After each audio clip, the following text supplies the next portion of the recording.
Welcome to the Bible Forum. It is the first Sunday night in January 2018. We're beginning our 18th year of broken. Nope, take that back. It has to be the 19th year because year 2000 was a year. That's when we started. Some of you will do the math and tell me I'm wrong. But it's been a long time. And some of you have been here the whole time. We're talking about things that popped up this week. What do atheists believe? Lee Strobel, a former legal editor with the Chicago Tribune, was an atheist until 1981. Since then, he's been publishing books. He's published a number of books. He's dedicated his life to speaking out in favor of the Lord. On Christmas Eve, Lee shared on a Twitter a variety of beliefs that he would have to hold in order to continue atheism. He claimed that in order to be an atheist, he had to accept that nothing produces everything. That non-life produces life. That randomness produces fine-tuning. That chaos produces information. That unconsciousness produces consciousness. That non-reason produces reason. After being unable to come to terms with these concepts, beliefs, Lee turned to God. And he did this saying, I just simply didn't have enough faith to be an atheist. Have you been watching at all what's going on relative to Israel? I know we got North Korea, and we got Russia, and we got Islam, but we have Israel. Lawmakers here, no, I take that back, over there, lawmakers in Israel approved a bill this past Tuesday night, December 28th, that required a special 2/3 majority vote in the Knesset in order to relinquish any part of Jerusalem to the Palestinians under a future peace accord. It was a stopgap measure. Looking forward, this could happen. No. If you're going to do this, it's going to take a 2/3 majority vote in the Knesset. The bill passed. The bill passed its second and third readings by a majority of 64 in favor and 51 against, with one representative abstaining. Now, I'm a Jew, I'm in Israel, I see what's going on around me, and I don't understand the 51 against.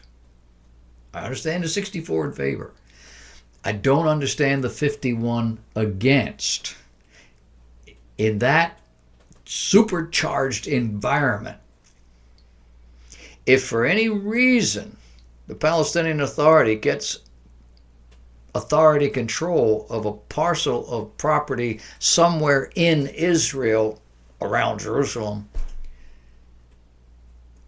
you've got the camel's nose in the tent. It cannot be a good thing. So why do we have 51 against a law that would slow that down and keep it from just being an automatic? I can't tell you, unless the 51 against are all Arabs. I don't know what it is. What Jew would do that? This is a dangerous, dangerous thing.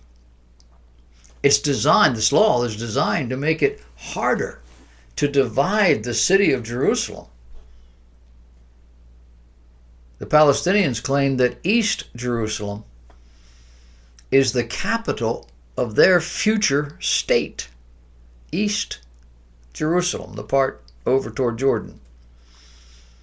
The legislation, an amendment to the basic law on Jerusalem, requires 80 of the 120 members of the Knesset to support relinquishing any part of the city. And it was hailed by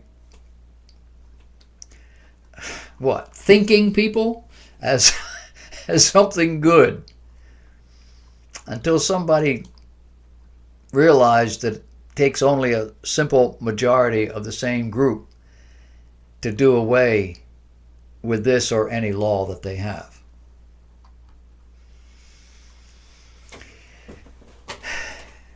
It wonders me, according to reports, Indonesia, their Law and Human Rights Ministry, has just reduced the sentences of more than 9,000 Christian prisoners.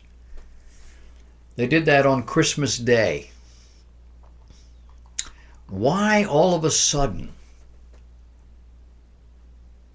are Indonesians willing to reduce the sentences of Christians? They've been holding them for years.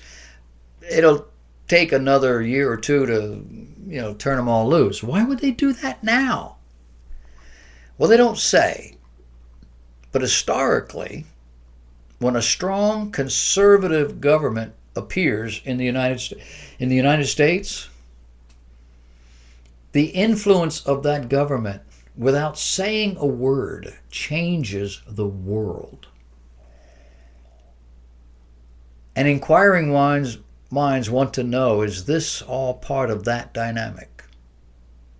Is the Trump administration having this kind of effect without ever saying anything or doing anything? We don't know. Any of you watch CNN New Year's Eve? Any of you watch CNN? CNN has hardly anybody watching them. Well, somebody by the name of Don Lemon and a woman by the name of Brooke Baldwin apparently hosted CNN's New Year's Eve show. That would have been last weekend. And there are pictures, there are video, there are comments and articles to demonstrate, to prove that these people treated their viewers to a New Year's kiss in a New Orleans bar. Don Lemon kissing his boyfriend. Reporter Randy Kay puffing a marijuana cigarette while on a bus. On a bus on the way to a puff, pass, and paint party. Randy Kay, a woman, also donned a gas mask bong on the bus to demonstrate how to do it. Classy, huh? CNN. It's a first. It's not the last. Can you say mainstreaming this kind of death and destruction? I told you a week or so ago about gremlins. You remember that? I told you about the gremlins that are really, what do they call these things that you can fly around? Drones. They're actually drones with military application.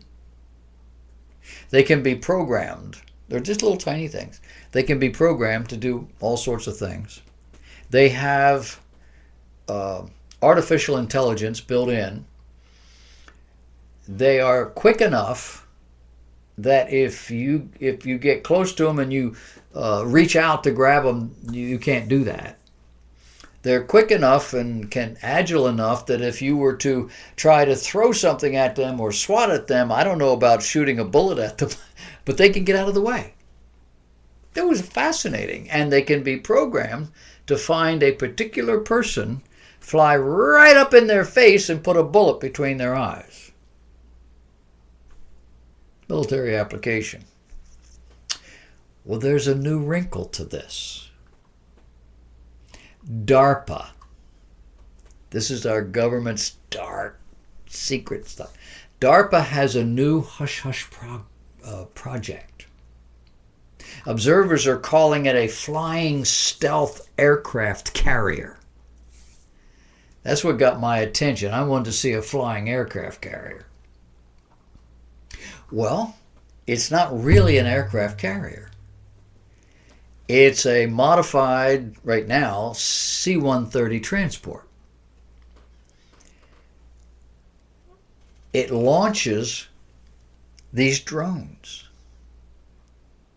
They are reusable, and there are hundreds, if not thousands of them in this transport, and they release the drones, and the drones can go out and surveil, or they can attack.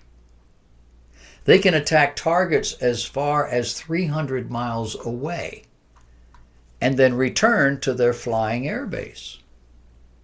And when they get there, they dock, they refuel, they rearm, and they can be sent out again. They're big enough to carry as much as 60 pounds of payload apiece. What this does is it extends U.S. capability into areas they describe as too hot to fly regular aircraft.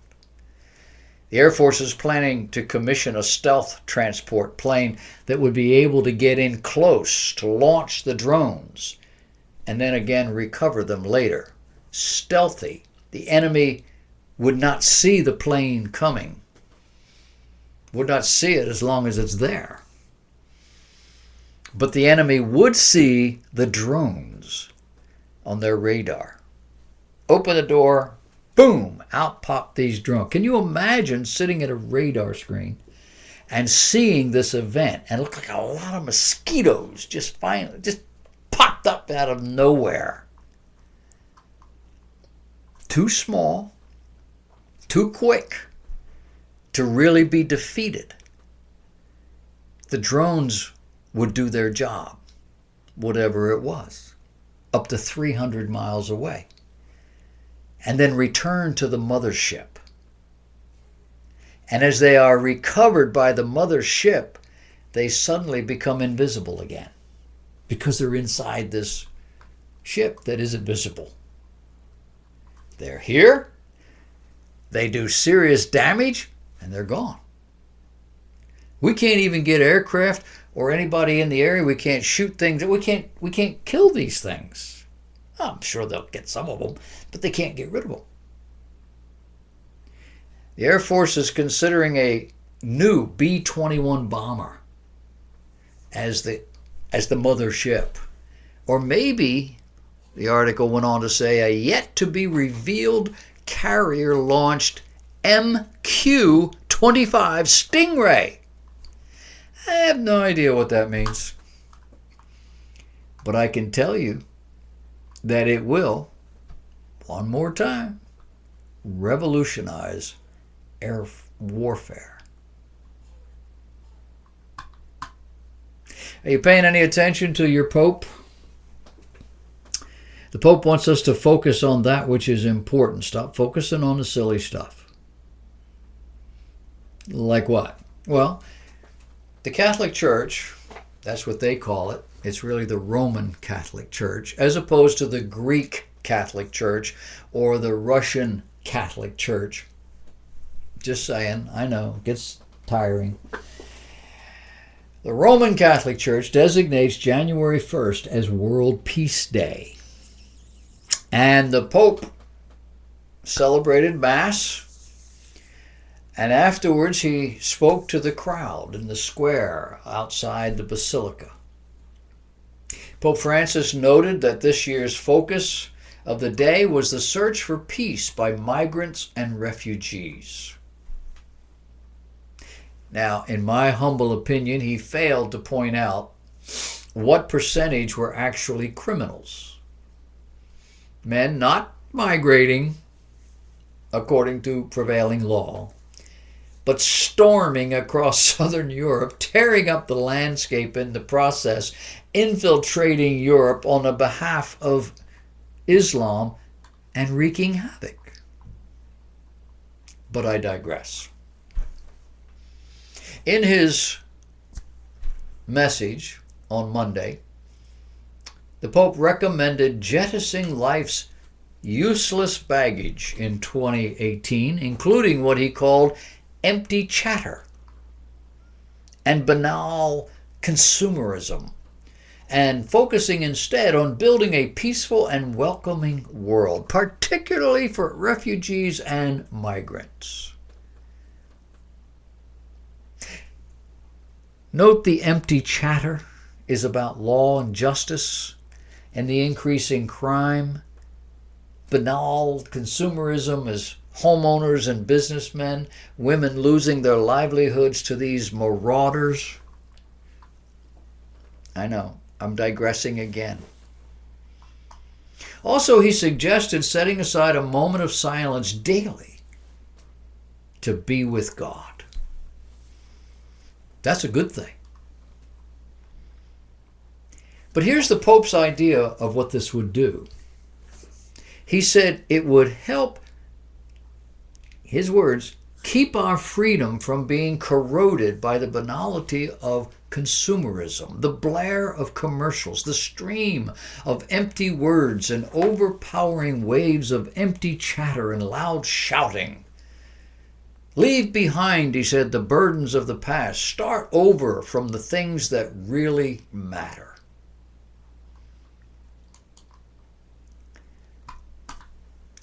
I'm the cynic. I know the Pope is a liberal progressive. His words, not mine. And it wonders me, what is he talking about? Sounds more like a social worker or a politician than he does a pastor. And I have to believe that he's asking the followers to disengage from the culture and engage with the church. Oh, the church that he's the head of. I know, cynical. A friend of mine in New York, I've talked about him on several occasions. He is a viewer, a fan, I trust, of the show. I've known him for 100 years. He's a minister, an evangelist, a missionary to Jews in New York City. And he's been ministering there and around the world for decades. Yeah, he's old. He's my age. He wrote this week to share what's going on in India. Recently, severe restrictions have been placed on Christians by the government of India. He wrote to a pastor friend in some place called Gujarat to ask him about how these restrictions affect his ministry. And this was the pastor's reply. Speaking of the law that forbids converting Indians from whatever religion is theirs to any other.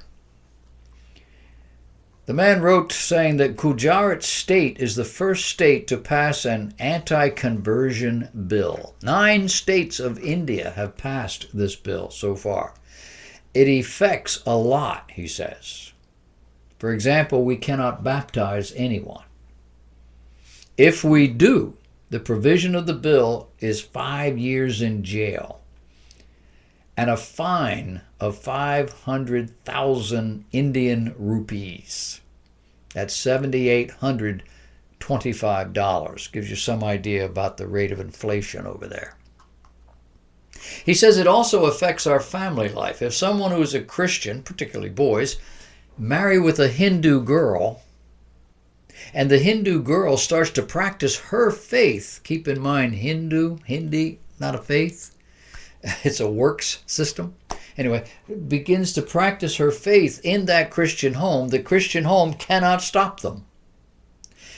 And I got to believe it's characterized as the Christian home because families live together, generational. If they stop the girl and she blames the Christian boy's family, then the state can put that family in jail.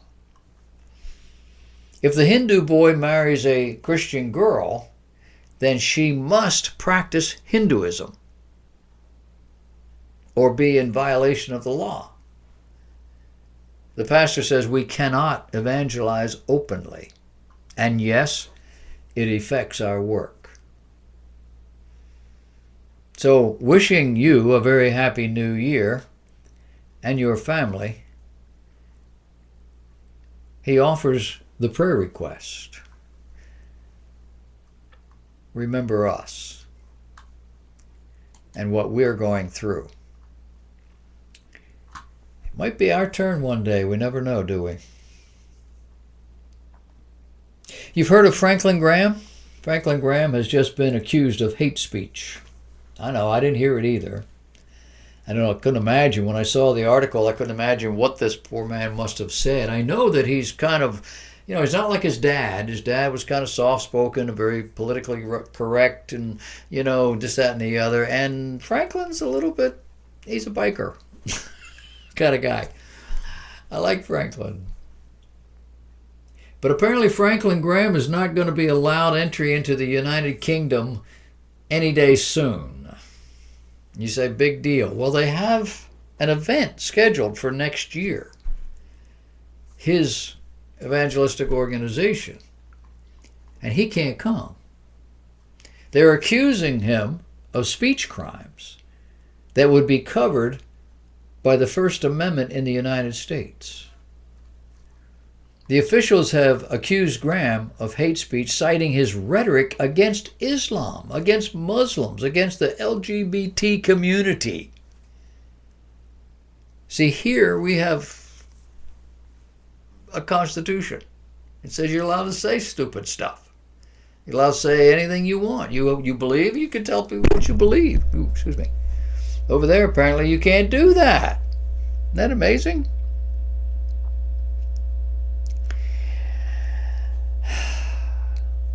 The Guardian noted that Graham has said Islam is an evil and very wicked religion. His critics even began a petition, change.org petition, calling for the evangelist to be barred entry into the UK for the event. So far, the petition has 7,300 signatures. Let's watch and see if the British Parliament or what? Christian? Or just plain decent? The Pew Center conducted a telephone interview, a series of interviews with almost 25,000 people identifying as Christians. These people were found in 15 European countries, and the interviews were conducted between April and August of last year, 2017. There were just under 5,200 panelists in the United States between May and August. They examined the two questions of faith central to the Protestant Reformation. Sola fide, sola scriptura. You know what they are, right?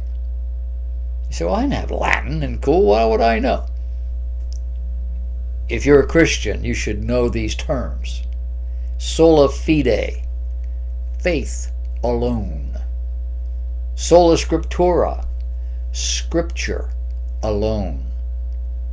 Sola fide is the belief that Christians are granted salvation through faith alone and represents a break with the Catholic Church's position that salvation requires a combination of faith and good works.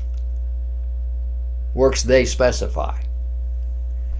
Sola scriptura, scripture alone, is the Protestant doctrine that the Bible represents an infallible totality of all one needs to know about God's will for man on earth, and contrasts with the Catholic belief that church tradition and official edicts should also be followed. Well, according to this study, in the United States, 52% of Protestants responded to this these questions, that they can enter heaven through both good deeds and faith. What does that sound like to you? That's the Catholic position. That you need faith in God, but you also need to come to Mass and partake in this unbloody sacrifice of Christ, wherein the Lord Jesus is offered again. And then do good things. This is totally opposite the Reformation doctrine of sola fide that approximately 46% of U.S. Protestants hold. Now keep in mind, Baptists are not Protestants. The majority of charismatics are not Protestants. I mean, when you think Protestants, you're thinking mainline Protestant churches, which in one day, in my day, were still at least 50% solid doctrinally. They're gone now. They're trying to get back to Catholicism. Just under half of U.S. Protestants also hold with the Protestant doctrine of sola scriptura, with again 52% saying that Christians need to live their lives according to church tradition and the guidance of Rome, the Catholic Church. The Pew Center survey is even more startling, troubling, in that a mere 30% of Protestants believe in both sola fide and sola scriptura. During the Protestant Reformation, these things defined Protestantism. Now only 30% actually believe them, if they even know what they are. You knew what those Latin phrases meant, right? Putting 70% of the Protestant population much closer to the Catholic position on these two key aspects of Christian doctrine.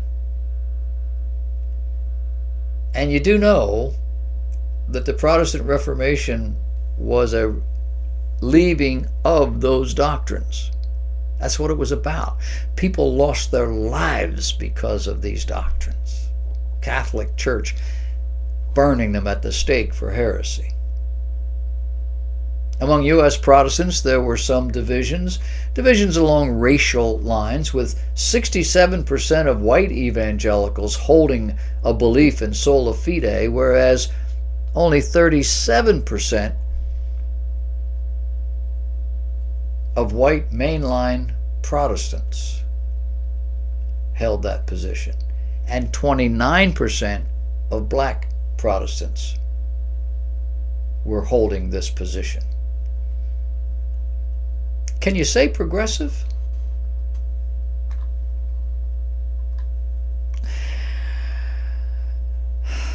It's a difficult world we live in. It's not getting better.